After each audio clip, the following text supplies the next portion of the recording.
Welcome back to the Make Time for Success podcast. This is episode number 168. We are raring to go today in this Believe, Achieve, and Succeed series on the podcast, where I am focusing on 4 different elements of success to help you understand the layers that you need to pay attention to when you are working towards your most meaningful goals. We are in part 2 of the series today, and we will be putting the spotlight on how to identify and connect with your unique talents. I will be explaining why connecting with yourself is such an important driver of success and how to amplify the natural skills that you have in abundance. Let's go listen to this episode together now.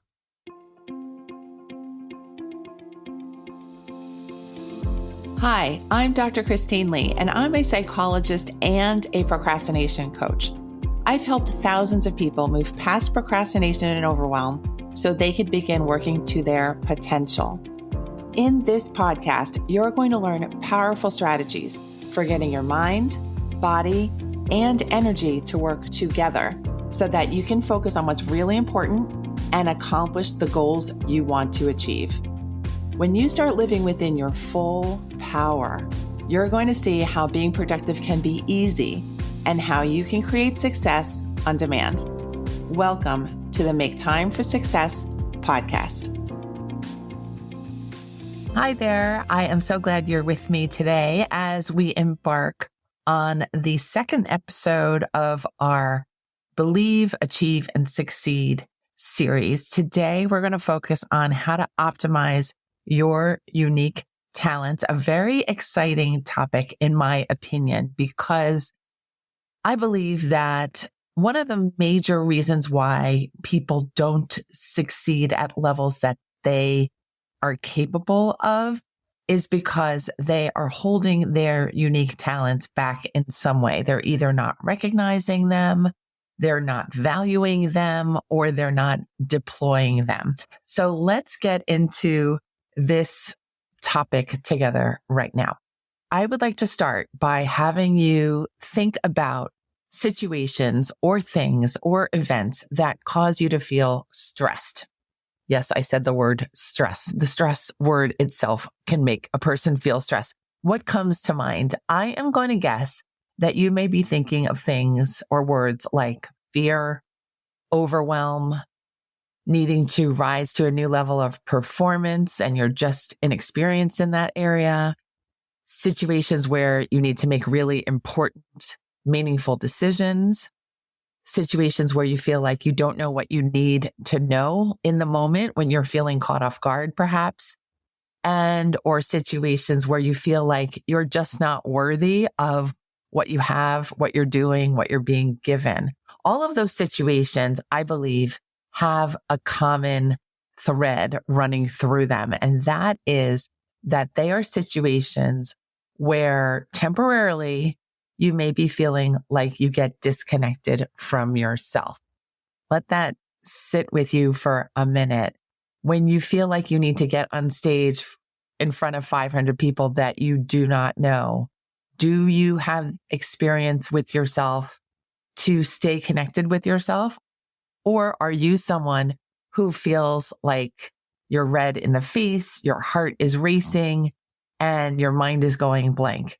If you're somewhere in between, that's good too. I just want you to examine for yourself, what are the situations that cause you to feel disconnected from yourself, like you're panicking, like you're anxious, like you're not who you really are. And then I want you to do a second exercise. I would love for you to now change scenarios and envision your kitchen table and look at what is your kitchen table made of? Who's sitting across from the table from you? Is it your grandparent? Is it your loved one? Your grandparent is likely your loved one as well. Is it your lover? Is it your best friend from long ago who's in town visiting you? Whoever it is, imagine you talking about old times with that person, joking and laughing about the silly things that you used to do, joking about how much time has gone by since you last saw that person. Whatever it is, think about how connected you are feeling in that moment Perhaps you're feeling truly yourself. Perhaps you're feeling really authentically you. Perhaps you're feeling truly calm, comfortable, and satisfied in that moment. And the reason I chose to start off this episode with those two exercises is because throughout every day, we have to go through different states of stress and different states of relaxation. That I think is a typical day. And I think the way to achieve success more often is to get really used to feeling in that connected state where you're feeling like every moment is a kitchen table moment with your best friend or your lover or your grandparent. And I think that is something that takes some practice. It takes some practice with your nervous system. It takes some practice with your belief system. And as we move on in this episode, I'm going to give you a few examples of how to get to that state, how to do that practice. I feel that this is important work because when we feel disconnected from ourselves, that is fertile ground for our old friend, our dear friend, procrastination. Disconnection from ourselves, I think, is the crux of procrastination. It's the entire reason we even go into procrastination in the first place.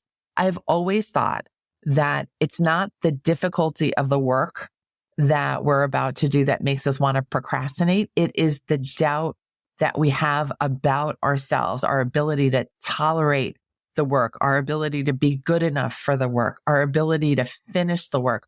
All of that self-doubt is what is repelling us from doing the work. It's not actually how difficult the work is, because in the end, we all overcome our procrastination and end up doing the work. So it must not have been the work itself. It was likely the emotional stuff that we had to go through that made us feel like there's no way I'm going near that project, at least not right now. So it's, again, really important to build your muscle of staying connected to yourself, to build that practice of not being afraid of coming apart at the seams when you're facing a crowd of 500 people and you need to deliver your best message to them. Again, it's practice. You may be very brand new at this, so be patient with yourself and know that this is something you can definitely learn for yourself. So back to the topic of today's episode, your unique talents. I think it's really important that you become really well acquainted and really specific about knowing what your strengths are. And conversely, where you feel shaky and what you do like and what you don't like from an energetic standpoint. What are the things that make you feel like you're a surfer, like you're riding the waves, like the wind's in your hair, like you're not going to fall off the board and you're just magically conducting the universe. You're a surfer winning the talent competition. You're that energized. You're that empowered. And then you want to think about situations that maybe throw you off balance. Maybe it is being surprised. Maybe it's being called upon in class. Maybe it's about spearheading a project and leading a team. I don't know what it is for you, but I would love for you to listen to your own intuition right now and think, what are the situations where I feel like a surfer winning the competition? And what are the situations where I feel like, you know what, maybe you shouldn't choose me. Maybe I should back off from the limelight here or the spotlight here. Right now, I'm going to start with myself as an example for learning how to examine your own style, your own personality, your own way of doing things, and digging deep for your unique talents. And you may be someone who is very negative about yourself right now. You might be someone who is on the journey towards healing that voice that is critical about yourself right now. And you might be someone who knows you have so many different talents to share with the world. No matter which category you're in right now, I think listening to my own experience will help you to examine your skills a little bit more closely.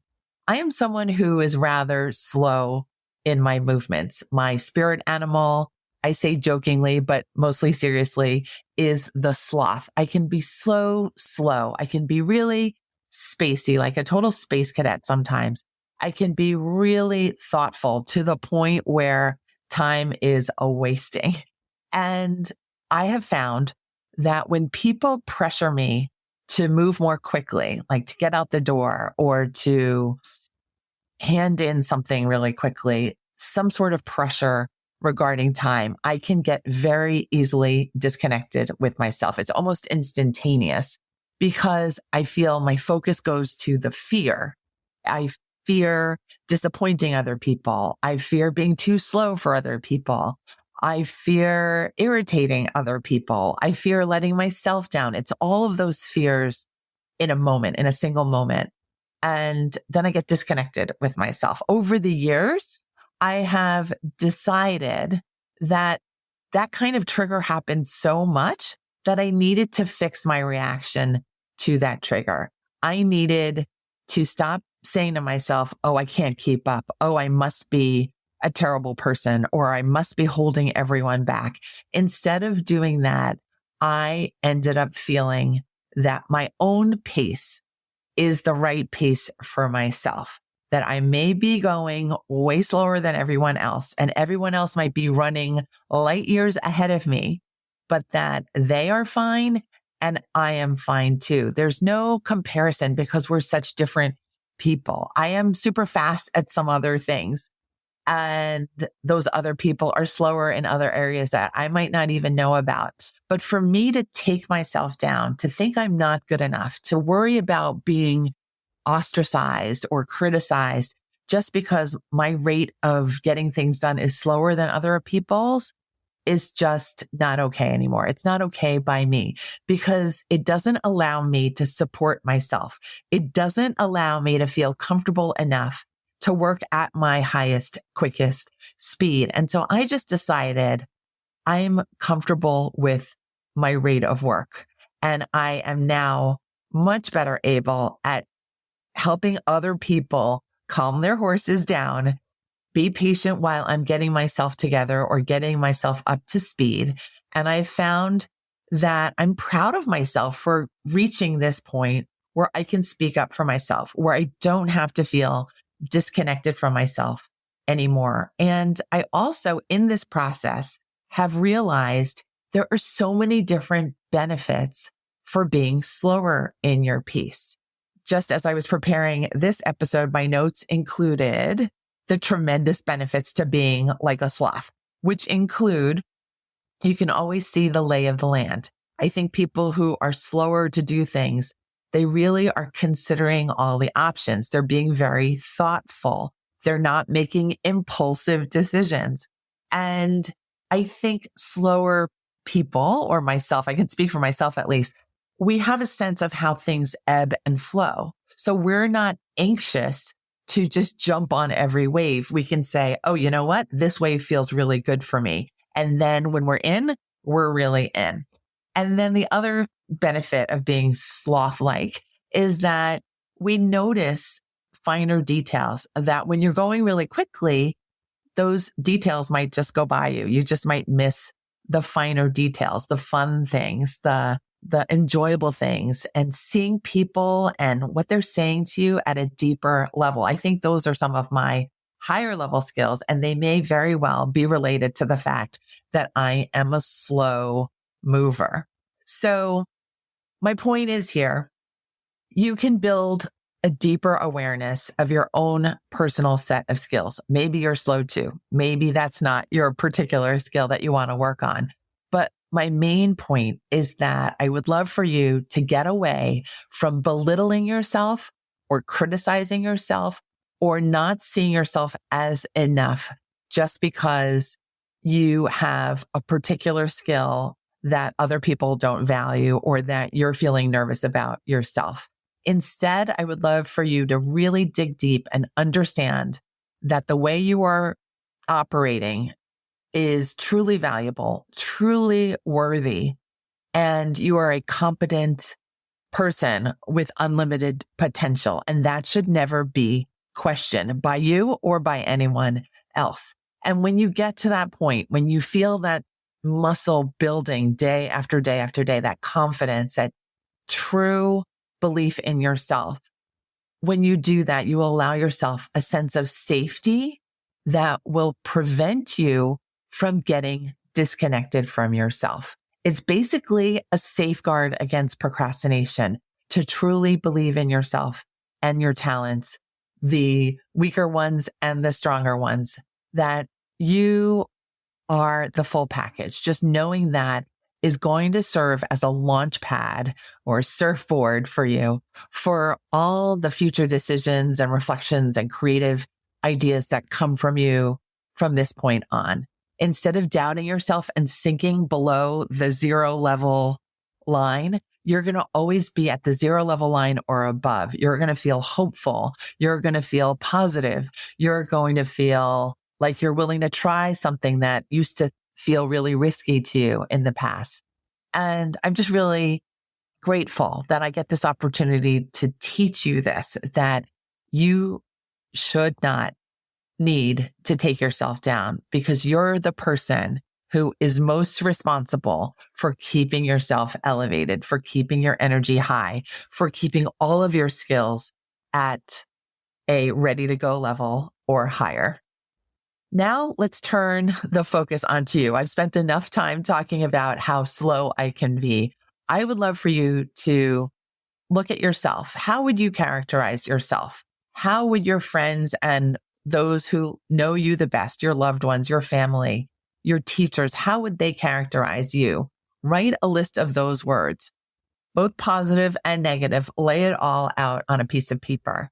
And I'm going to give you a few hints in case you're having difficulty doing this exercise.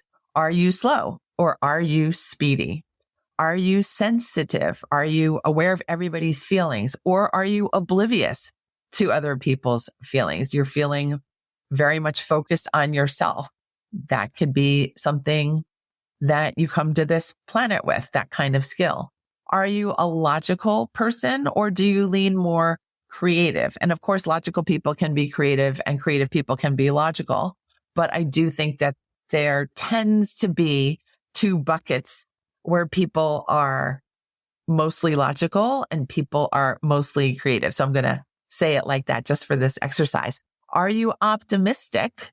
Do you feel like everything is going well and about to go well? Or are you pessimistic or skeptical, that you are wondering what's on the other side of this argument or this person's actions?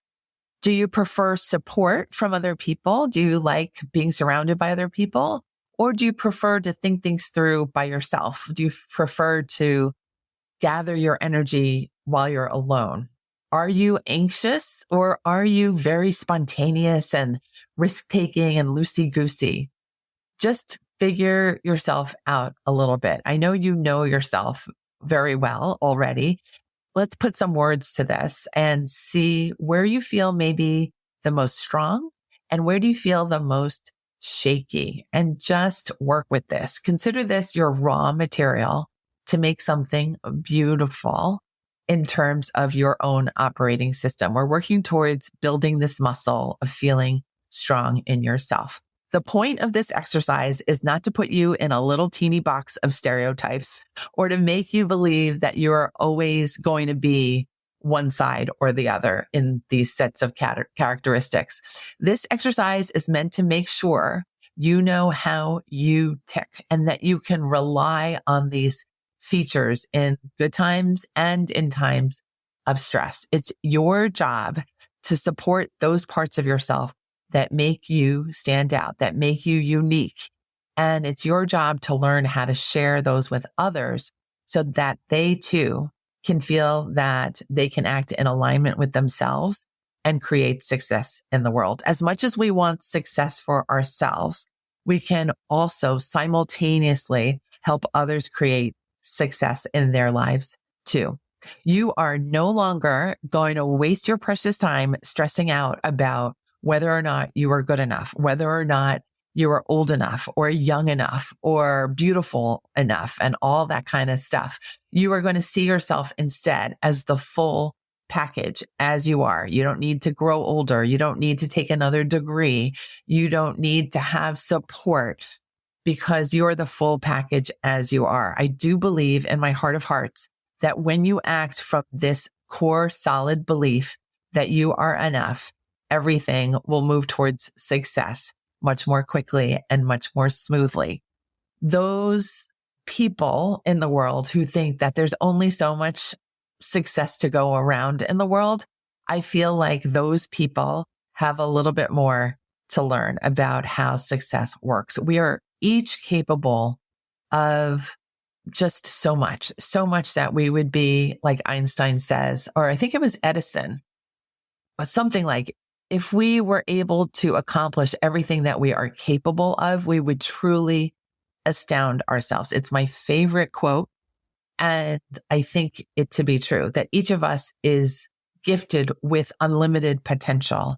And it's our job to let ourselves succeed, to let ourselves be excellent, to let ourselves shine brightly and surf those waves because we were meant to do that. So before I wrap up this episode, I hope you've enjoyed everything here so far. I would love to ask you 3 questions as another exercise.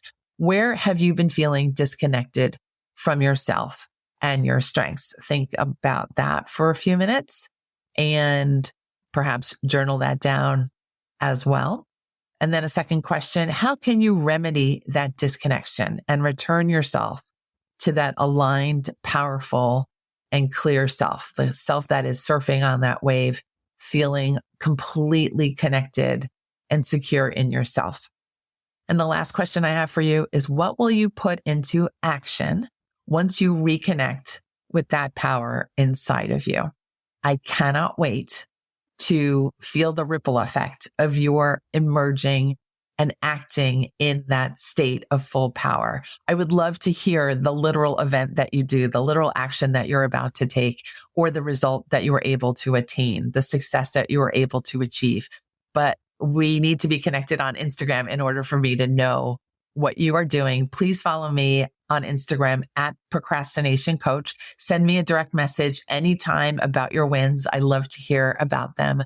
I love to hear your feedback about any episode that I have on this podcast. And I just like to be connected with you all. So thank you so much for listening to this episode all about optimizing your unique talents. You know, at this point that you are filled with unique talents and that you have this wonderful opportunity to build yourself up and to let those talents affect the world on an even more impactful level. Thank you again. I will see you next week for episode 3 of the series. And next week, we're going to talk about how to build unshakable trust in yourself. I'll see you then. Thank you for listening to this episode of the Make Time for Success podcast. If you enjoyed what you've heard, you can subscribe to make sure you get notified of upcoming episodes. You can also visit our website, maketimeforsuccesspodcast.com, for past episodes, show notes, and all the resources we mentioned on the show. Feel free to connect with me over on Instagram too. You can find me there under the name Procrastination Coach. Send me a DM and let me know what your thoughts are about the episodes you've been listening to. And let me know any topics that you might like me to talk about on the show. I'd love to hear all about how you're making time for success. Talk to you soon.